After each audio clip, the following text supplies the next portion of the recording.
नमस्कार, मैं Akhilesh Kumar Snehi mother Teresa group of colleges में आप सभी का स्वागत करता हूं। आज मैं इस वीडियो के माध्यम से मुस्लिम विधि के अंतर्गत वसीयत क्या होती है के बारे में विस्तार से यहाँ पर चर्चा करूँगा। इस वीडियो के माध्यम से मैं जिन टॉपिकों पर वसीयत के अंतर्गत चर्चा करूँगा उनमें वसीयत का अर्थ क्या है, वसीयत के उद्देश्य क्या है, विधिमान वसीयत की अनिवार्य शर्तें क्या होती हैं तथा एक बार की गई वसीयत क्या वापस ली जा सकती है आदि के बारे में भी यहाँ पर विस्तार से चर्चा करूँगा। ये टॉपिक लॉ के एग्ज़ाम में किसी न किसी रूप में अवश्य पूछा जाता है। ये टॉपिक बहुत ही महत्वपूर्ण टॉपिक माना जाता है लॉ के हिसाब से मुस्लिम विधि के अंतर्गत। तो सबसे पहले बात करते हैं कि वसीयत का अर्थ क्या होता है, वसीयत होती क्या है। तो संपत्ति का अंतरण सामान्यतः दो प्रकार का हो सकता है, अंतरक के जीवन काल में प्रभावी होने वाला तथा दूसरा उसके मरणोपरांत प्रभाव में आने वाला। यानी संपत्ति का अंतरण दो प्रकार से किया जा सकता है, एक तो उसके जीवन काल में तथा दूसरा उसके मरणोपरांत यानी मरने के बाद। अंतरक के जीवन काल में प्रभावी होने वाले अंतरण में उसके जीवित रहते ही अंतरति को संपत्ति का हित प्राप्त हो जाता है। दूसरे प्रकार के अंतरण में अंतरति को संपत्ति का हित तब तक नहीं मिलता है जब तक कि अंतरक की मृत्यु ना हो जाए। यानी कहने का अर्थ है कि कुछ ऐसी अवस्थाएं होती हैं जिसमें हित तभी उत्पन्न होता है जब वसीयत वाले की मृत्यु हो जाती है, लिखने वाले की मृत्यु हो जाती है, तब सामने वाले का अंतरण हित उसमें मौजूद हो जाता है। ठीक यही वसीयत होती है। वसीयत प्रतिफल रहित संपत्ति का एक ऐसा अंतरण है जो वसीयतकर्ता की इच्छा से उसकी मृत्यु के पश्चात प्रभावी होता है।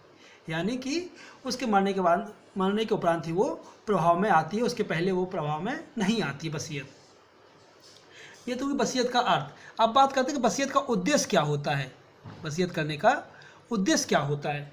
तो वसीयत का उद्देश्य उत्तराधिकार के अंतर्गत होने वाले संपत्ति के बंटवारे में अपनी इच्छा अनुसार परिवर्तन करना है।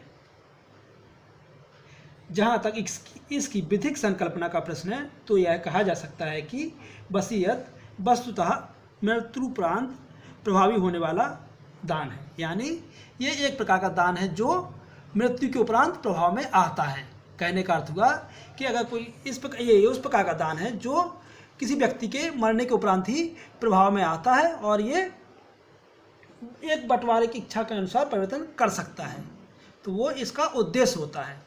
ये तो हुआ इसके उद्देश्य। अब हम बात करते हैं कि विधिमान वसीयत की आवश्यक शर्तें क्या होती हैं। यानी अगर कोई वसीयत कर रहा है तो उसकी कुछ शर्तें होंगी, तो वो शर्तें कौन कौन सी होंगी, तो इस बारे में मुस्लिम विधि के अंतर्गत बताया गया है कि किसी विधिमान वसीयत के लिए कुछ शर्तों का पालन किया जाना आवश्यक होता है। उनमें प्रमुख शर्त नंबर 1 है वसीयतकर्ता की सक्षमता, जिसको कहते हैं वसीयत कौन कर सकता है। यानी जो सक्षम व्यक्ति हो वो वसीयत कर सकता है। तो वसीयत कौन कर सकता है, इसके अंतर्गत ये कह सकते हैं कि प्रत्येक मुस्लिम, चाहे वह महिला हो या अथवा पुरुष, जो वयस्कता की आयु प्राप्त कर लिया हो और वह स्वस्थ मस्तिष्क वाला हो, वह वसीयत करने के लिए सक्षम माना जाता है। यानी जो वयस्कता की आयु प्राप्त कर ली हो और सक्षम हो पूर्ण रूप से, वो वसीयत करने के लिए योग्य माना जाता है। दूसरा, अगर हम बात करें पॉइंट की, अनिवार्य शर्त की, तो वसीयतकर्ता की स्वतंत्र सहमति होना आवश्यक होता है। यानी जो वसीयत कर रहा है उसकी वसीयत लिखते टाइम पूर्ण रूप से स्वतंत्र सहमति होनी चाहिए। वसीयत करते समय वसीयतकर्ता की स्वतंत्र सहमति अनिवार्य है। यदि वसीयतकर्ता ने किसी प्रकार की मजबूरी, धमकी या कपट के प्रभाव में आकर वसीयत लिखी हो तो वसीयत शून्य मानी जाती है। अतः वसीयतकर्ता की स्वतंत्र सहमति अनिवार्य होती है। इस प्रकार से हम देखते हैं कि वसीयतकर्ता की स्वतंत्र सहमति बहुत ही महत्वपूर्ण होती है। अगर आपने किसी प्रकार से कपट से या धोखे से कोई वसीयत लिखा ली है तो वो वसीयत शून्य मानी जाती है। इसलिए स्वतंत्र सहमति वसीयत के लिए अनिवार्य शर्त होती है।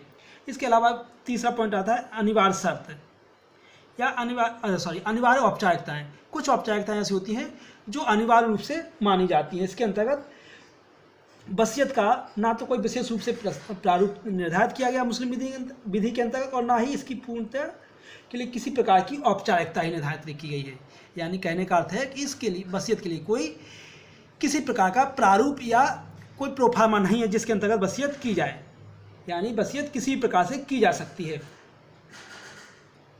वसीयत के निष्पादन के लिए मात्र अनिवार्यता शर्त यह है कि वसीयतकर्ता द्वारा उसके इस मंतव्य की अभिव्यक्ति है कि वह मृत्यु के पश्चात उसकी अमुक संपत्ति का वास्तविक स्वामित्व में निहित कर देगा। यानी जो उसका वास्तविक स्वामी होगा, जिसको लिख रहा है, वो उसका हित उसमें निहित हो जाएगा। इसके अलावा अगली शर्त अगर हम बात करते हैं तो उसको पहली शर्त मानना चाहिए, जो है कि जो संपत्ति वसीयत की जा रही है वह वसीयत योग्य होनी चाहिए। यानी जो संपत्ति की जा रही है वसीयत, वो संपत्ति वसीयत योग्य हो संपत्ति। जैसे कि अगर आपने कोई मकान किया है वसीयत, तो वो उस रूप में मौजूद होना चाहिए, उस समय उसको स्पष्ट रूप से मौजूद होना चाहिए, तभी वो वसीयत की जा सकती है। तो जो वसीयत संपत्ति वसीयत की जा रही है वह वसीयत योग्य होनी चाहिए, तभी वो वसीयत की जा सकती है। इसके अलावा पांचवी शर्त है, वसीयतकर्ता को वसीयत करने का अधिकार प्राप्त होना चाहिए। यानी कि जो वसीयत कर रहा है उसका अधिकार उसके पास होना चाहिए, किसी अन्य व्यक्ति का अधिकार उस वसीयत नहीं कर सकता है। यानी जो वसीयत की जा रही है वो वसीयत करने का अधिकार उसके पास प्राप्त हो। तो ये तो हुई अनिवार्य शर्तें। अब हम बात करते हैं कि क्या एक बार वसीयत जो की गई है वो वापस ली जा सकती है। तो इसके अंतर्गत इसका जवाब यही होगा कि हाँ, एक बार वसीयत की गई संपत्ति वापस की जा सकती है। इसे वसीयत का प्रतिसंहरण कहा जाता है। यानी प्रतिसंहरण कहा जाता है इसको। वसीयत अगर एक बार कर दी गई है तो उसको हम वापस कर सकते हैं, तो इसे हम वसीयत का प्रतिसंहरण कह सकते हैं। क्योंकि वसीयत मृत्यु उपरांत प्रभाव में आती है, अतः अपने जीवन काल में वसीयतकर्ता कभी भी इसका प्रतिसंहरण कर सकता है।